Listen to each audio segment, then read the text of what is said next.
Hello everyone, आपके अपने इस वर्धन क्लासेज में आपका स्वागत है। पिछले क्लास में मैंने मूल अधिकार का परिभाषा क्या है, उसका अर्थ क्या है, उसकी आवश्यकता क्यों पड़ी, इसके बारे में विस्तृत रूप से अध्ययन किया था। और आज का सेशन में हम लोग मौलिक अधिकार का क्लासिफिकेशन के बारे में अध्ययन करेंगे। मौलिक अधिकार का वर्गीकरण के बारे में। इस अध्याय को शुरू करने से पहले मैं पिछले वीडियो के बारे में कुछ बात करना चाहता हूँ। पिछले क्लास में मैं बताया था मौलिक अधिकार का डिफिनेशन, उसमें मैं बहुत बार नागरिक और व्यक्ति का प्रयोग किया। आप सुने होंगे कि मौलिक अधिकार संविधान के द्वारा प्रदत्त नागरिकों एवं व्यक्तियों का वह अधिकार है। मैं अक्सर नागरिक एवं व्यक्ति का चर्चा किया था, तो आप लोग इस चीज़ को नोटिस किए। मैं जानबूझकर पिछले क्लास में नागरिक एवं व्यक्ति क्या है इसके बारे में नहीं चर्चा किया। क्योंकि मैं यह देखना चाह रहा था कि बस केवल आप लोग केवल वीडियो सुन रहे हैं या कुछ दिमाग में क्लिक भी किए कि नागरिक और व्यक्ति लगभग दोनों सेम ही लग रहा है, फिर सर बार बार क्यों नागरिक और व्यक्ति बोल रहे थे। इसलिए कि नागरिक एवं व्यक्ति दोनों में डिफरेंस है।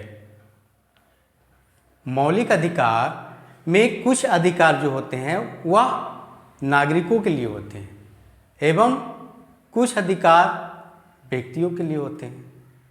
इसीलिए मैं डिफिनीशन में बार बार नागरिक एवं व्यक्ति का टर्म यूज कर रहा था।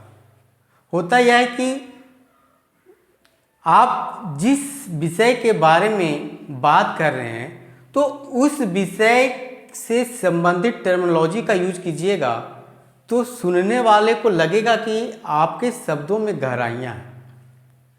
इसीलिए टर्मिनोलॉजी का यूज करना चाहिए। जैसे कि हिंदी वाले विद्यार्थी या हिंदी वाले शिक्षक जो होंगे वह क्या बात करेंगे।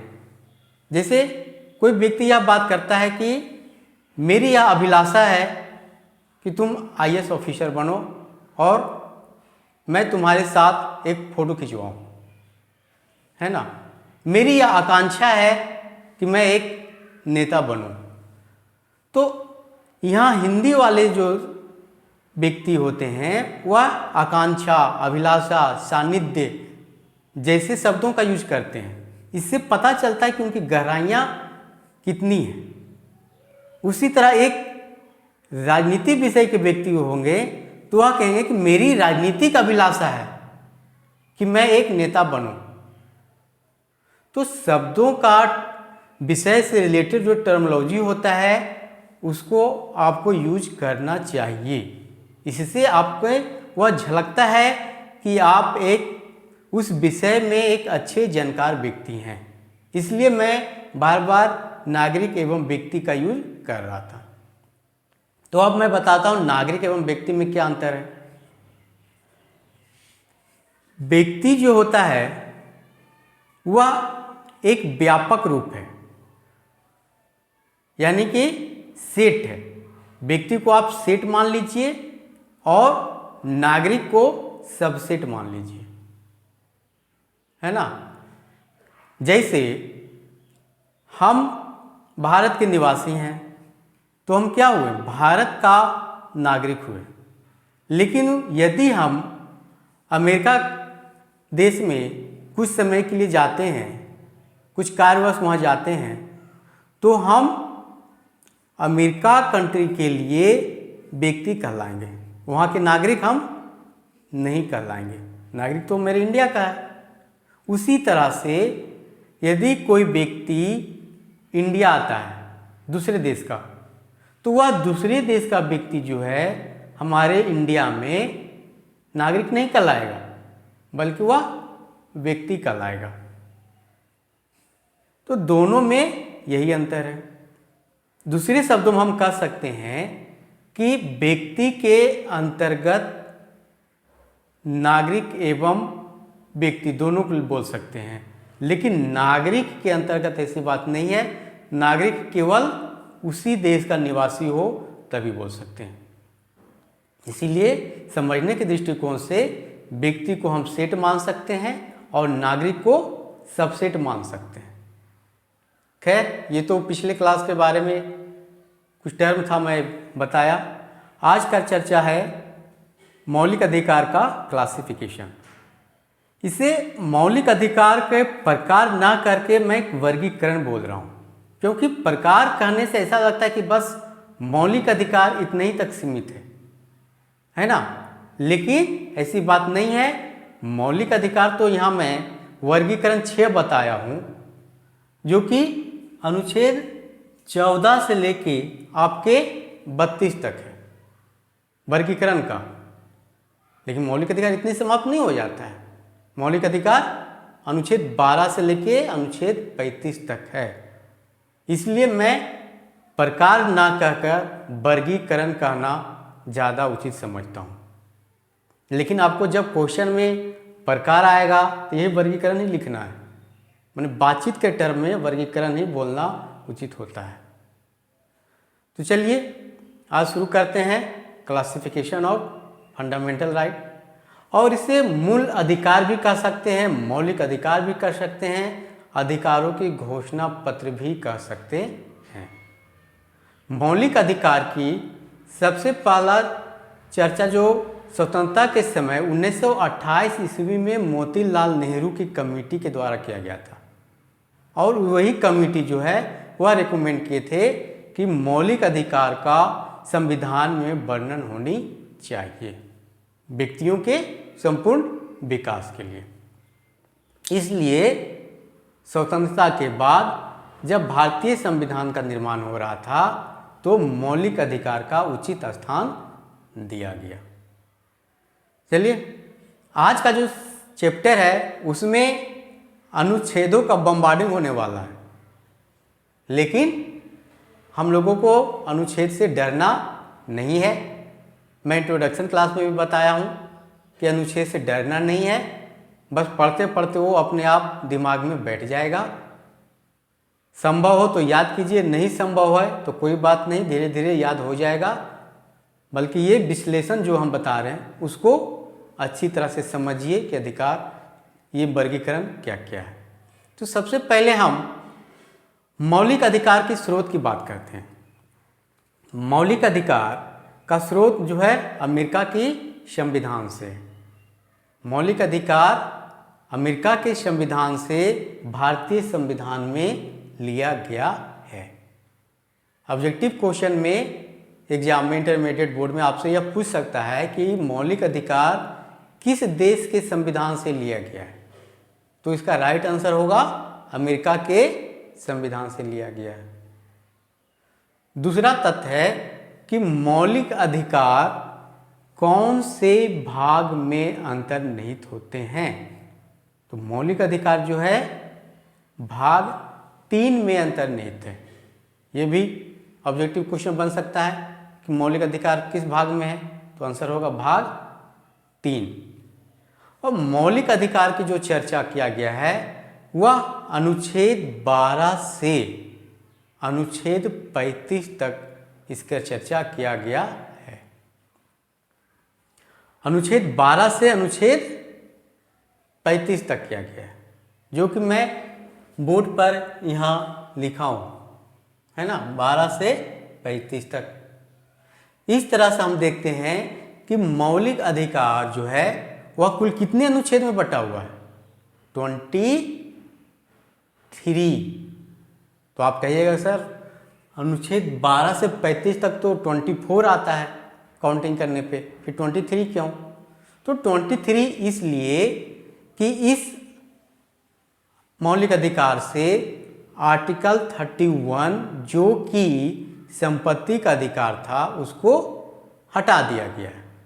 44वां संविधान संशोधन 1978 ईस्वी में संपत्ति के अधिकार को रिपील कर दिया गया है और उसको एक कानूनी अधिकार दे दिया गया है अनुच्छेद 300 का, यानी 300A, आर्टिकल 300A में संपत्ति का अधिकार का स्थान दे दिया गया है, इस तरह से हम काउंटिंग करेंगे तो मौलिक अधिकार में कुल 23 अनुच्छेद अंतर्निहित हैं।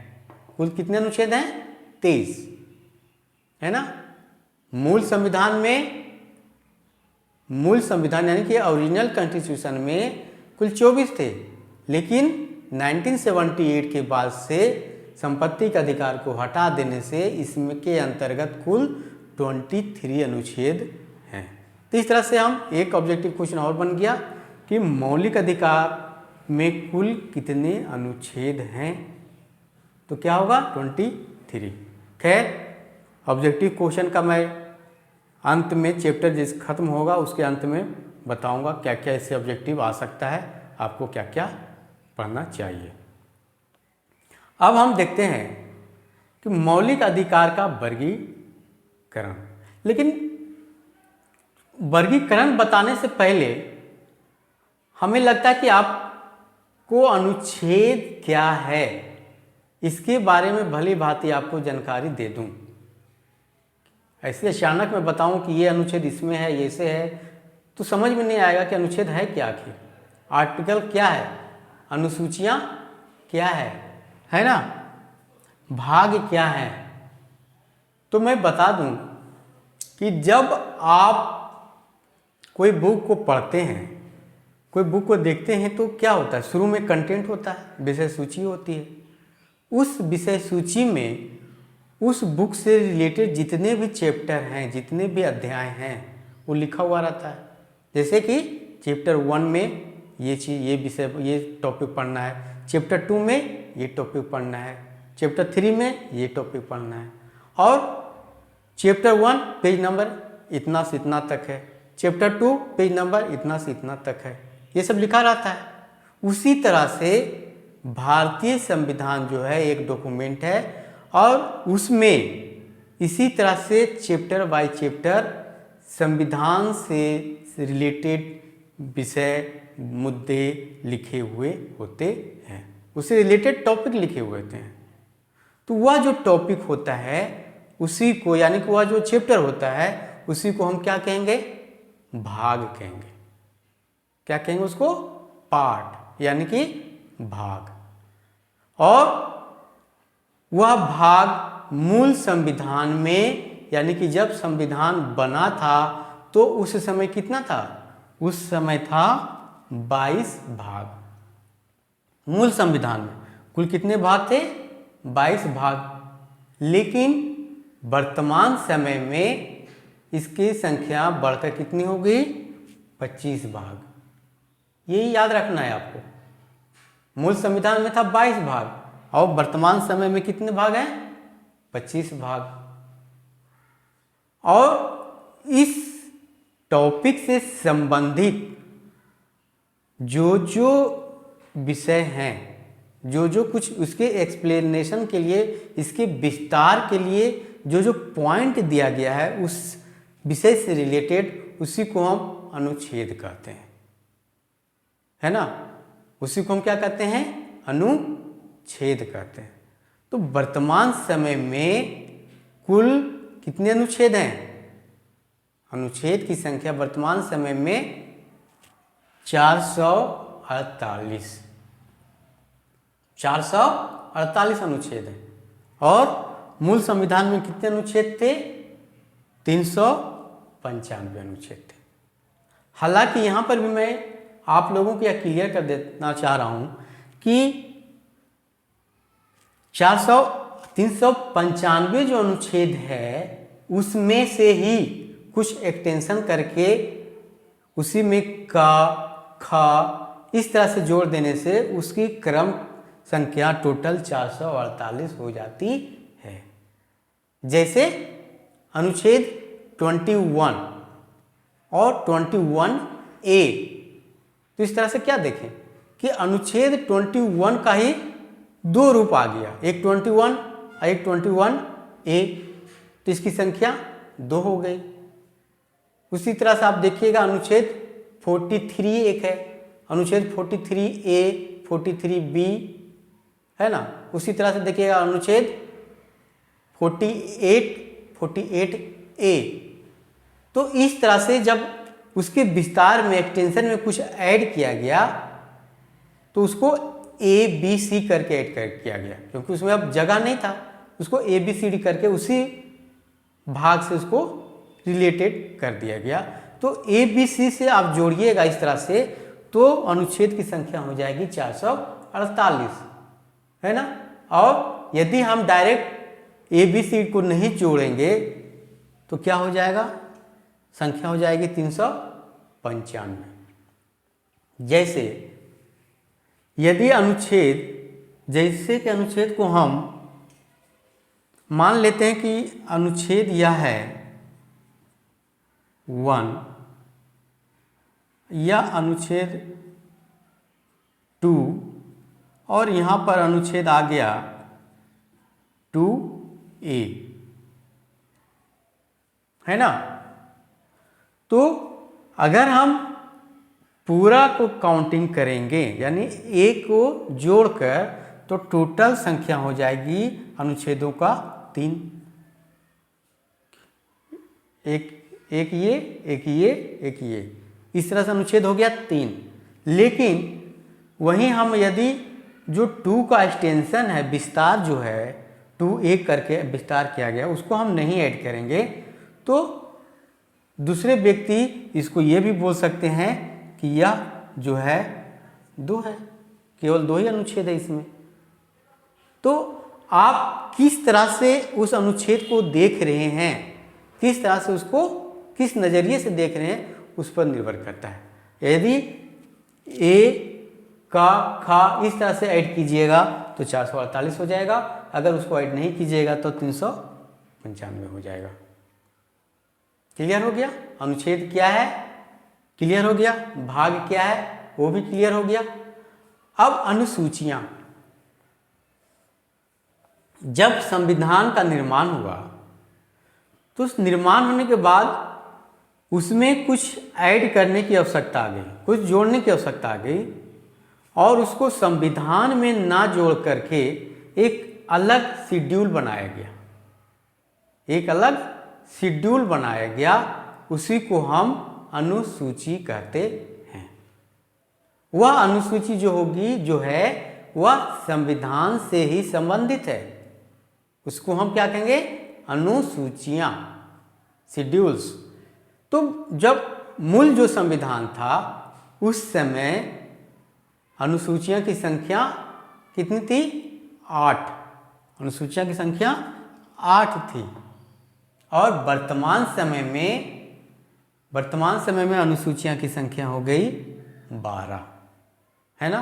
तो ये चीज़ जो है ऑब्जेक्टिव के दृष्टिकोण से भी आप लोगों के लिए इम्पोर्टेंट है, इसको भी आपको अच्छी तरीके से याद कर लेना है और समझना है। तो आई होप आपको अब समझ में आ गया होगा कि अनुच्छेद क्या है, अनुसूचियाँ क्या होती है, भाग क्या होती है ना। मैं इसलिए स्टार्टिंग में बता दिया कि आगे जाके आपको हमेशा अनुच्छेद, भाग ये सब आपको फेस करना पड़ेगा, है ना। तो अब ये समझ लिए, अब हम आते हैं डायरेक्ट अपने अध्याय पे। तो मौलिक अधिकार यानी कि फंडामेंटल राइट का वर्गीकरण जो है, उसका क्लासिफिकेशन, मौलिक अधिकार को कुल 7 भागों में वर्गीकृत किया गया है। मौलिक अधिकार को कुल 6 भागों में वर्गीकृत किया गया है। मूल संविधान में 7 भागों में वर्गीकृत किया गया था, मूल संविधान में 7 भागों में वर्गीकृत किया गया था, लेकिन संपत्ति का अधिकार हट जाने से अब मूल अधिकार को 6 भागों में वर्गीकृत किया गया है। कौन कौन से हैं? पहला है समानता का अधिकार। समानता का अधिकार यानी कि राइट टू इक्वालिटी, है ना, राइट टू इक्वालिटी। और यह समानता का अधिकार जो है वह अनुच्छेद 14 से लेके अनुच्छेद 18 तक संबंधित है। 14 से लेके 18 तक संबंधित है।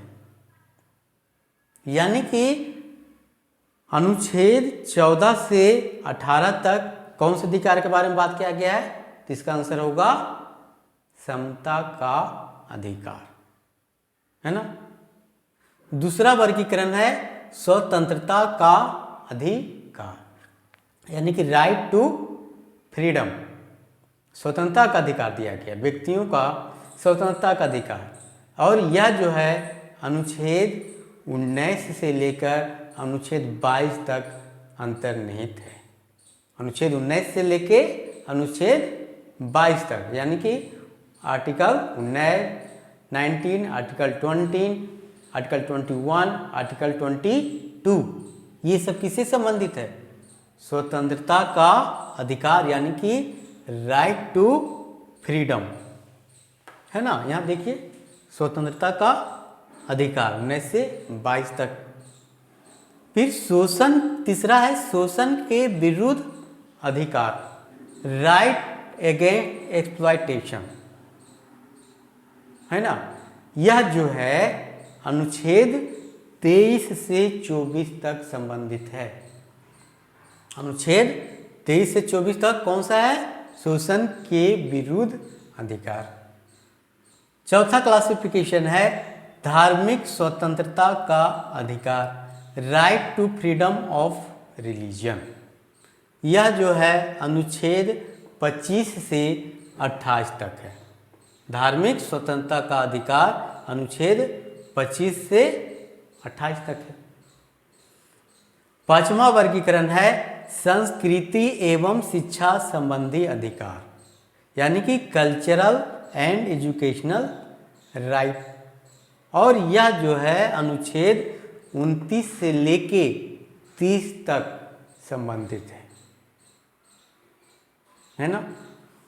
और यहीं पे अनुच्छेद 31 जो था, है नहीं था, वह था संपत्ति का अधिकार, जिसको रिपील करके अनुच्छेद 300 का में रख दिया गया है। और यह कब संविधान संशोधन किया गया था? 44वें संविधान संशोधन 1978 ईस्वी। संपत्ति का अधिकार को हटा दिया गया, जिसके कारण वर्तमान में अनुच्छेद 31 समाप्त हो गया और उसको 300 का में कानूनी अधिकार दिया गया, है ना। छठा क्लासिफिकेशन है संवैधानिक उपचारों का अधिकार, राइट टू कॉन्स्टिट्यूशनल रेमेडीज, और यह जो है मौलिक अधिकार का आत्मा भी इसे कहा जाता है, संवैधानिक उपचारों का अधिकार का। यह अनुच्छेद 32 में अंतर्निहित है। ये जो क्लासिफिकेशन अभी मैं आपसे शेयर कर रहा था, तो उसको एक आप चार्ट के रूप में प्रदर्शित कर सकते हैं। चार्ट के रूप में, विभिन्न डायग्राम के रूप में आप बना सकते हैं। यहाँ बोर्ड पे मैं एक डायग्राम इससे रिलेटेड, चूँकि स्पेस कम होने के कारण थोड़ा सर्कल अच्छा नहीं बना, इधर स्पेस नहीं होने के कारण, फिर भी जहाँ तक संभव हुआ हमने बनाया। और आप भी इसी तरह से या इससे जो आपको उचित चार्ट लगे, ये चार्ट आप बनाइएगा। खास करके एग्जामिनेशन में जब आपसे पूछा जाता है कि मौलिक अधिकार का वर्गीकरण कितने हैं, तो आप इस चार्ट को जरूर बनाइए। चार्ट बनाने से आपका मार्क्स अच्छा आएगा, नंबर जो है अच्छा आएगा, लोगों से थोड़ा हट कर आएगा। इसलिए जब भी कुछ आंसर मिले, आपको लिखने का मौका मिले, तो यथासंभव हो तो चार्ट का प्रयोग जरूर करें। इसलिए यहाँ पर मैं एक नमूना यहाँ बताया हूँ, है ना। अब हम मौलिक अधिकार का क्लासिफिकेशन जो 6 क्लासिफिकेशन है वह बता दिए। यहाँ पर अब हम समानता का अधिकार के बारे में मैं यहाँ चर्चा कर रहा हूँ। अब ये अब मिटा देता हूँ। आप लोग इसको आई होप नोट कर लिए होंगे। अगर नोट नहीं भी किए होंगे तो वीडियो शुरू होने के पहले केवल स्क्रीन ही दिखाई दे रहा था, उसको पॉज करके आप इसको नोट कर सकते हैं, है ना। इस डायग्राम को भी मिटा देता हूं।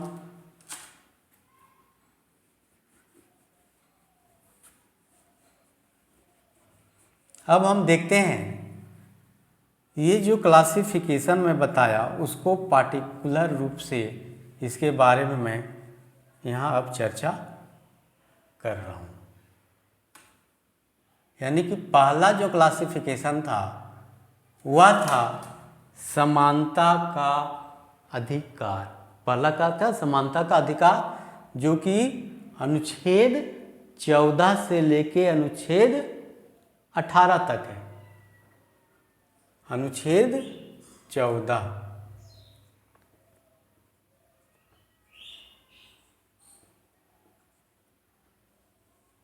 अनुच्छेद 14।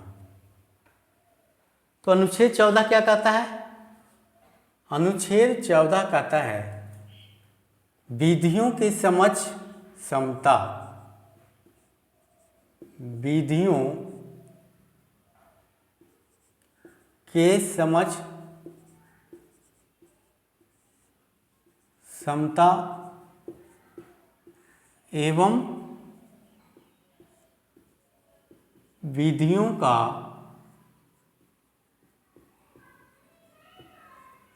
समान संरक्षण। विधियों का समान संरक्षण, है ना। विधियों का समक्ष समता एवं विधियों का समान संरक्षण। यह जो है विधियों का समक्ष समता जो है वह एक नकारात्मक समानता है। यह जो है नकारात्मक समानता है। और विधियों का समान संरक्षण जो है वह एक सकारात्मक समानता है। मैं पहले बताया था समानता, पहले मैं बताया था कि नकारात्मक और सकारात्मक अधिकार क्या होता है। जब किसी अधिकार में किसी के द्वारा इंटरफेयर, हस्तक्षेप नहीं किया जाता है तो उसको हम नकारात्मक अधिकार कहते हैं। और जब अधिकार में सरकार के द्वारा या वैध संस्था के द्वारा इंटरफेयर किया जाता है तो हम सकारात्मक अधिकार कहते हैं। विधियों का समक्ष समता जो है वह ब्रिटिश संविधान से लिया गया है। किससे लिया गया है? ब्रिटिश संविधान से। यह ऑब्जेक्टिव में आता है कि विधियों के समक्ष समता किस देश से लिया गया है? तो ब्रिटेन के संविधान से। वहीं विधियों के समान संरक्षण, इक्वल प्रोटेक्शन ऑफ लॉ, वह जो है अमेरिका से लिया गया है। इसके अंतर्गत विधियों के समक्ष समता यानी कि विधि के सामने, विधि के समक्ष सारे जनता, सारे नागरिक इक्वल हैं। सारे नागरिक इक्वल हैं, उसके सामने कोई बड़ा छोटा अमीर गरीब कुछ नहीं है। सबके लिए नियम कानून जो भी बनेंगे एक रूप में बनेंगे, है ना, एक रूप में बनेंगे। तो यहाँ पर आप यह समझिए कि यदि समाज में कुछ लोग ऐसे भी होते हैं जिनकी आर्थिक स्थितियाँ काफ़ी अच्छी है और समाज में कुछ ऐसे भी लोग होते हैं जिसकी आर्थिक स्थितियाँ काफ़ी दयनीय हैं, और दोनों के लिए सेम समान कुछ हम नियम बना दें तो क्या यह समानता होगा या असमानता का बढ़ावा होगा? सोचिए आप। यह जो होगा असमानता का बढ़ावा भी तो हो सकता है। होगा कि नहीं होगा? होगा। जैसे कि अगर हम नियम यह बना दें कि 5 लाख की गाड़ी खरीदने पे 5 लाख की गाड़ी खरीदने पे 5% की छूट दी जाती है, यह नियम बन गया।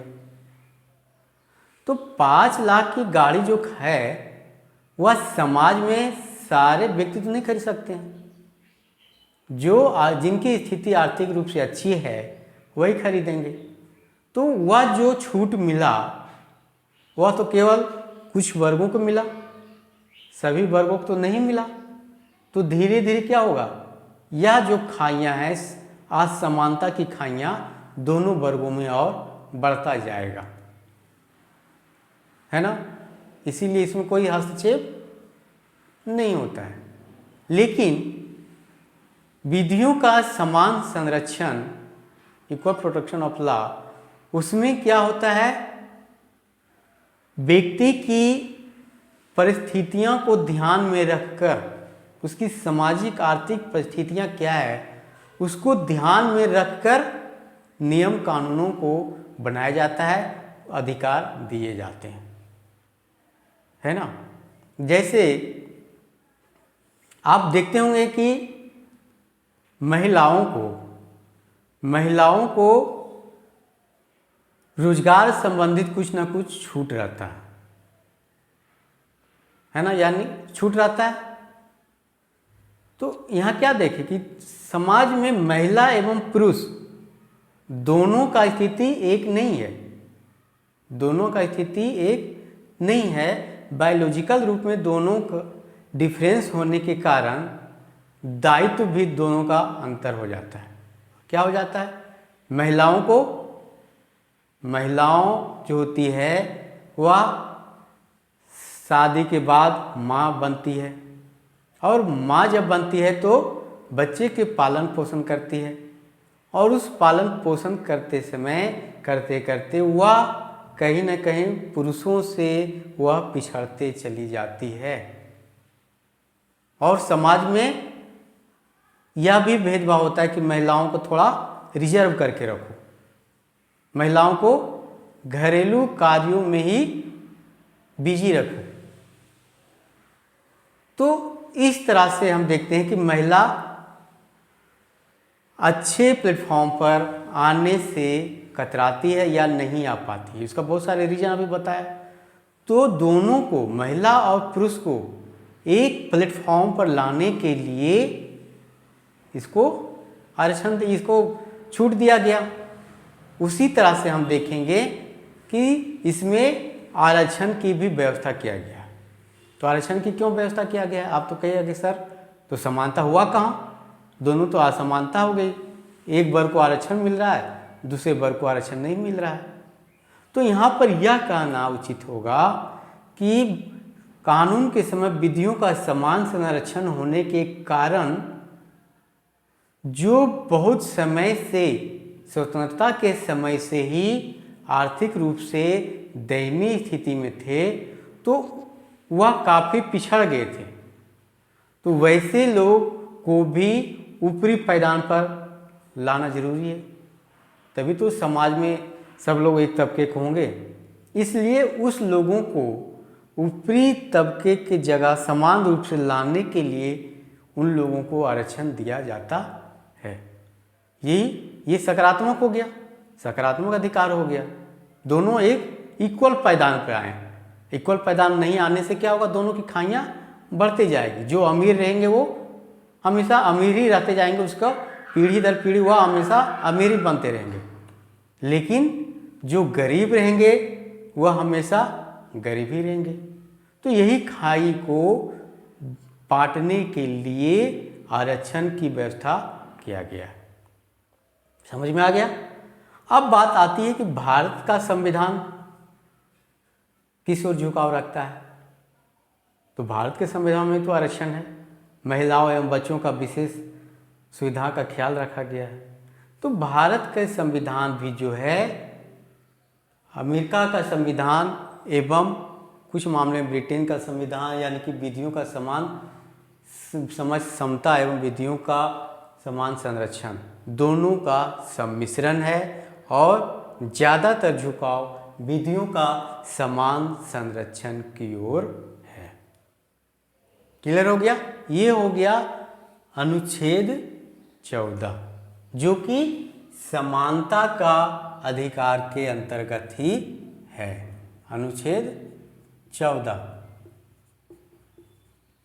है ना। अब अनुच्छेद 15 की हम बात कर लेते हैं। अनुच्छेद 15 में बताया गया है धर्म, मूल वंश,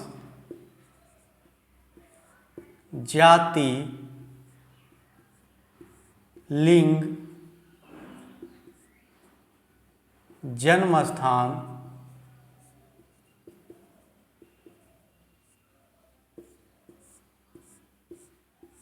के आधार पर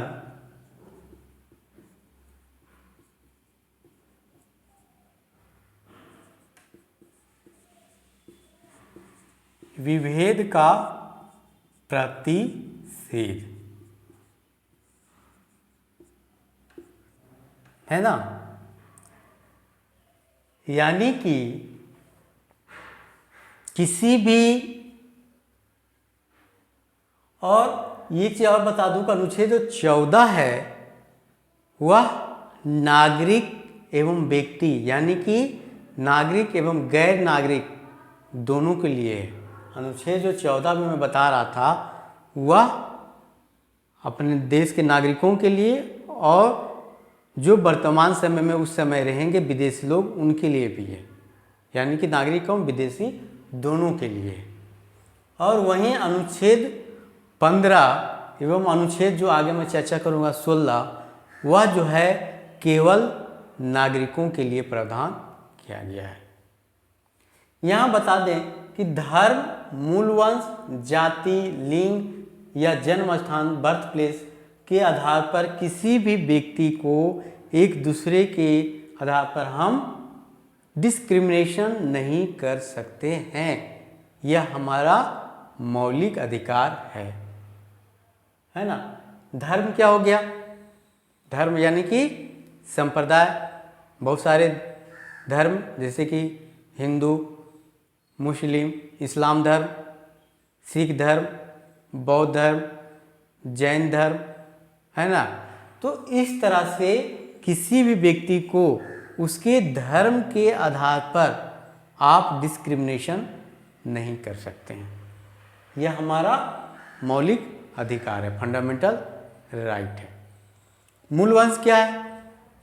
मूल वंश क्या होता है? मूल वंश का मतलब होता है कि समाज का, व्यक्तियों का वह समूह, व्यक्तियों का कुछ वह समूह जो कि जब उसकी संतति आगे बढ़ती है, जनरेशन आगे बढ़ती है, तो उसमें आनुवांशिक गुण और कुछ अंगों के आनुवांशिक गुण भी आगे के जनरेशन में आ जाती है।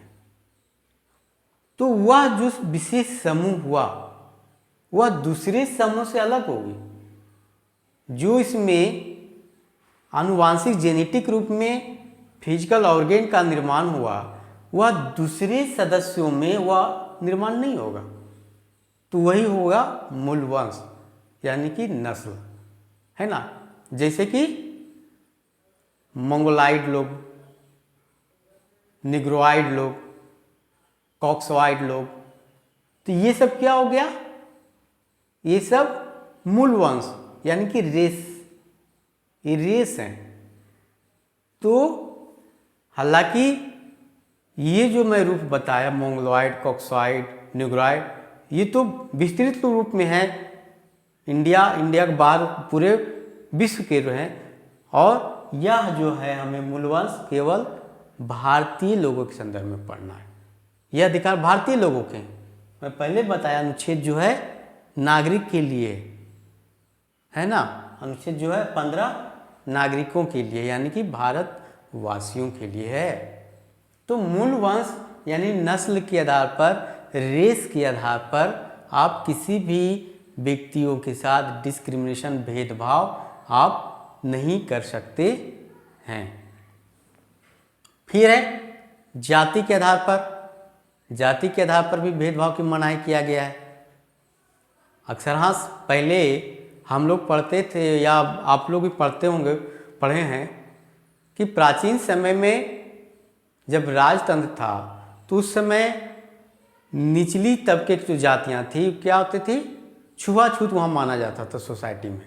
वह जब भी समाज में निकलते थे घर से बाहर तो ढोलक बजाते हुए निकलते थे। ढोलक बजाते हुए क्यों निकलते थे? ताकि लोग अलर्ट हो जाए कि नीचे जाति के लोग, अछूत लोग आ रहे हैं, इसलिए सब लोग दूर हो जाते थे। तो अब जो है ऐसा नहीं होगा, क्योंकि सब लोग कानून के रूप में सब लोग एक समान है, चाहे कोई भी जाति हो, कोई भी धर्म हो। इसलिए जाति के साथ, जाति के आधार पर अब भेदभाव नहीं किया जा सकता है। अगर ऐसा होता है तो वह मौलिक अधिकार का उल्लंघन है और आप सीधे न्यायालय में जा सकते हैं। फिर है लिंग के आधार पर। लिंग के आधार पर भी कोई भी भेदभाव नहीं हो सकता है। तो अभी मैं बताया कि महिलाओं के साथ कुछ सुविधाएं मिलती हैं जबकि पुरुष के साथ नहीं मिलती हैं। तो आप तो कहिएगा ये तो कंट्राडिक्शन है, अभी आप कुछ और बता रहे थे, अभी कुछ और बता रहे हैं। तो पहले मैं बताया कि विधियों का समान संरक्षण भी है, यानी कि जो खाइयाँ हैं पुरुष और महिलाओं को बीच में, उसको इक्वल प्लेटफॉर्म पर लाने के लिए ही महिलाओं को आरक्षण दिया जाता है और उसको कुछ छूट दिया जाता है। आरक्षण ने छूट दिया जाता है, इसलिए ऐसा होता है। और कोई भी कानूनी आधार पर इसके अलावा ऐसा कुछ डिस्क्रिमिनेशन नहीं किया जा सकता है। मतलब ये नहीं होगा कि महिलाओं का किसी भी फील्ड में मात्र 45 वर्ष तक ही काम करेगी और जेंट्स जो हैं 60 साल तक ही काम करेंगे, ऐसा नहीं होगा। दोनों का कार्य अवधि एक समान ही रहेगी। जेंडर के आधार पर कोई भी भेदभाव नहीं किया जाएगा। फिर है जन्म स्थान के आधार पर। जन्म स्थान के आधार पर भी भेदभाव नहीं आप कर सकते हैं। अगर आप करते हैं तो यह मौलिक अधिकार का उल्लंघन होता है और व्यक्ति और वह नागरिक जो है आपके विरोध में सीधे कोर्ट जा सकता है। जैसे क्या होता है व्यवहार में आप देखते होंगे, कुछ जो हैं क्षेत्रीयता के आधार पर भेदभाव करते हैं, तो यह गलत बात है। वही अगर इसके लिए कोर्ट जा सकता है तो उस पर एक्शन भी हो जाएगा। तो हम देखें कि अनुच्छेद 15 में जो है भेदभाव का प्रतिषेध जो किया गया है वह कितने आधार पर किया गया है? 5 आधार पे। पहला धर्म के आधार पे, दूसरा मूल वंश के आधार पे, तीसरा जाति के आधार पे, चौथा लिंग के आधार पे, पांचवा जन्म स्थान के आधार पर। 5 आधार पर किया गया है, इसमें बात जो हुई है। तो ये 5 बिंदु जो है आप याद रखिएगा, कभी भी आपको आगे एग्जाम में यह फेस करना पड़ जाएगा। अब हम आगे देखते हैं अनुच्छेद 16। अनुच्छेद 16 जो कि है लोक नियोजन के लिए, लोक नियोजन के लिए समान अवसर, लोक नियोजन के लिए समान अवसर की प्रावधान की बात करता है। यह जो अनुच्छेद है पब्लिक एम्प्लॉयमेंट के लिए एक समान अवसर की बात करता है और यह जो है केवल भारत के नागरिकों के लिए ही प्रावधान है ना। यानी 15 और 16 भारत के नागरिकों के लिए, ओनली वन यहाँ के सिटीजन के लिए, जबकि अनुच्छेद 14 जो है नागरिक एवं व्यक्ति दोनों के लिए। इसमें है कि जब भी कोई एम्प्लॉयमेंट आएगा, रोजगार आएगी, तो उसमें सभी लोगों का एक समान अवसर प्रदान किया जाएगा। इस आधार पर आप भेदभाव नहीं कर सकते हैं। जाति के आधार पर, लिंग के आधार पर, मूल वंश के आधार पर, जन्म स्थान के आधार पर, है ना, निवास स्थान के आधार पर, इस तरह से आप भेदभाव नहीं कर सकते हैं। और इसके साथ साथ यह भी प्रावधान है कि संसद जो है वह किसी भी विशेष राज्यों के लिए नियोजन के रूप में, एम्प्लॉयमेंट के रूप में वहाँ का निवास स्थान मांग सकती है। संसद के द्वारा यह होता है। यह जो होता है निवास स्थान का डिमांड जो होती है वह संसद के द्वारा होता है, ना कि विधानसभा के द्वारा। विधानसभा के द्वारा नहीं होता है। इसका जब भी डिमांड होता है, आप देखते होंगे कि बहुत सारे वैकेंसी में क्या होती है कि वह अमुक राज्य का निवासी होना चाहिए, तो वह संसद के द्वारा ही बनाया गया नियम होता है, ना कि विधानसभा के द्वारा। अगर विधानसभा वह वहाँ जोर लगाएगी संसद में कि हमारे राज्य में भी यह लागू हो जाए, तो यहाँ भी लागू हो जाएगा। नेक्स्ट है अनुच्छेद 17, आर्टिकल 17, यानी इसमें है अस्पृश्यता का उन्मूलन। अस्पृश्यता का उन्मूलन। अस्पृश्यता का उन्मूलन, अस्पृश्यता का इंग्लिश अनटचेबिलिटी है ना, उसको समाप्त करना। आप किसी भी नीचे जाति के लोगों को या किसी पुराने परंपरागत आधारों, तथ्यों के आधार पे, पूर्वाग्रहों के आधार पे अस्पृश्यता आप नहीं कर सकते हैं, भेदभाव नहीं कर सकते हैं। हालांकि संविधान में अस्पृश्यता के बारे में सटीक नहीं बताया गया कि किस चीज़ को हम अस्पृश्यता कहेंगे, और परंपरागत रूप में यह आता रहा है, इसलिए वर्णन नहीं किया गया कि यह सर्वविदित है। यह सर्वविदित होने के कारण और इसमें का वर्णन अस्पृश्यता का नहीं किया गया कि कौन कौन सी चीज़ होंगी वह अस्पृश्यता के अंतर्गत आएगी। हालांकि 1955 के अधिनियम में कुछ चीज़ें बताया गया है कि किसी भी व्यक्ति को मंदिर या किसी संस्था में जाने से आप रोक नहीं सकते हैं, अस्पताल में जाने से आप रोक नहीं सकते हैं, किसी भी व्यक्ति को छुआछूत के आधार पे आप तालाब का पानी, कुआं का पानी, चापाकल का पानी पीने से आप मना नहीं कर सकते हैं। अनुसूचित जातियों को के साथ आप भेदभाव नहीं कर सकते हैं, यानी कि ये अस्पृश्यता के अंतर्गत ही आएगी।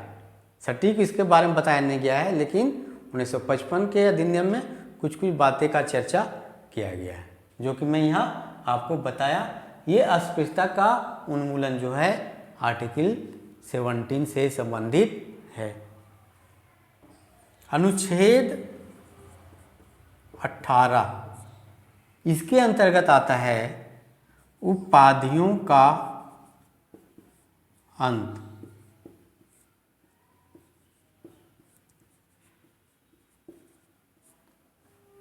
अनुच्छेद 18 जो है उपाधियों का अंत आता है।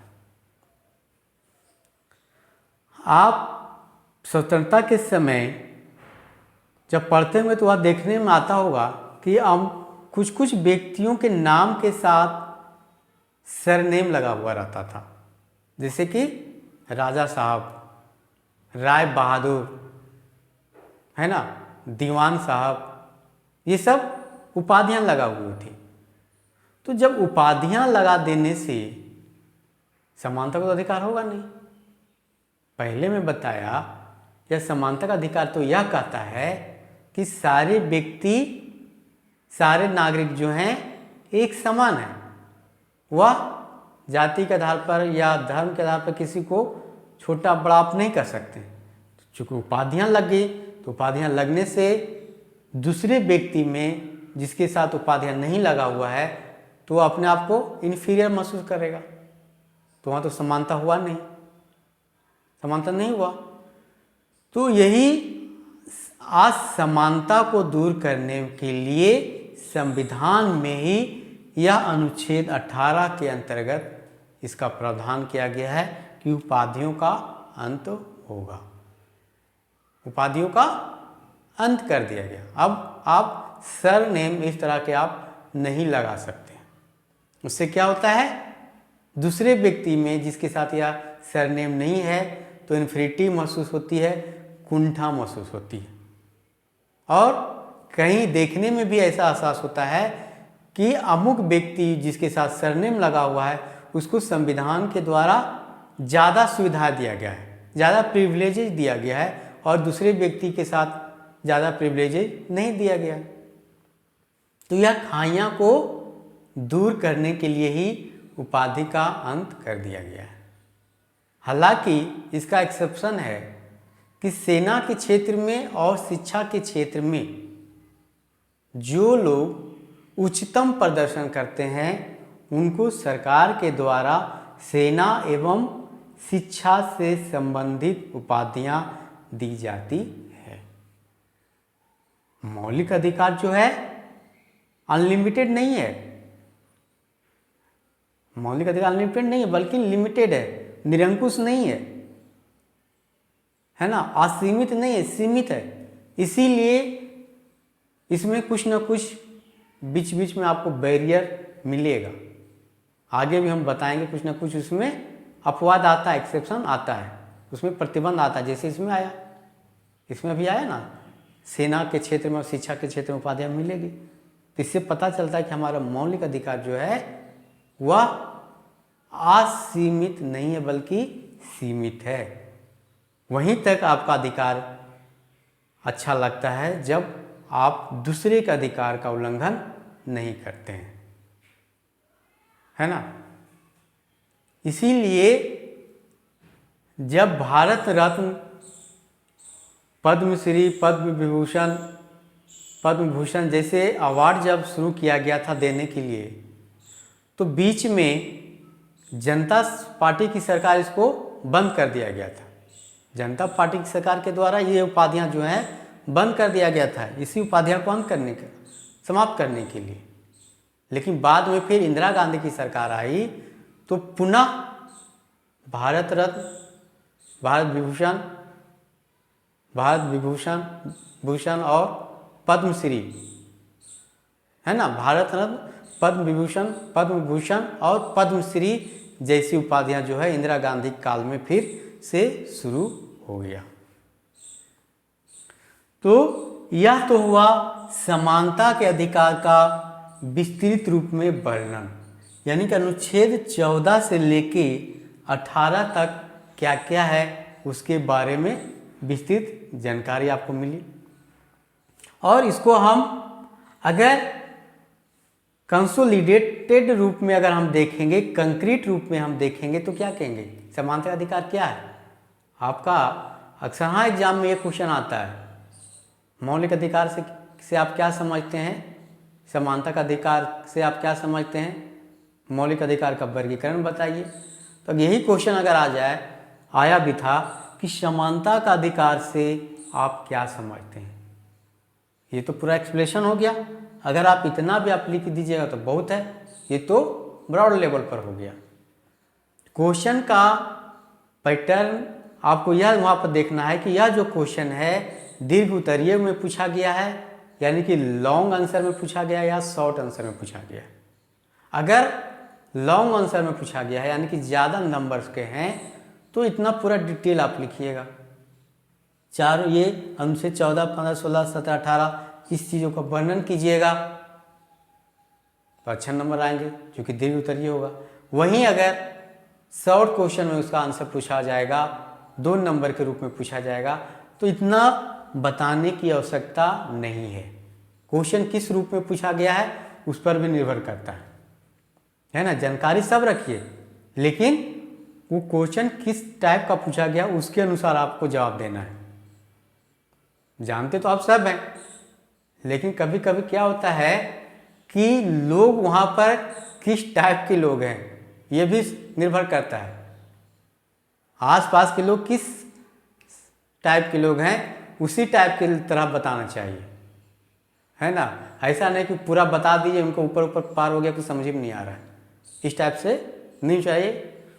तो अगर हम कंक्रीट लेवल पर देखें समानता का अधिकार क्या है, तो आप क्या कहिएगा?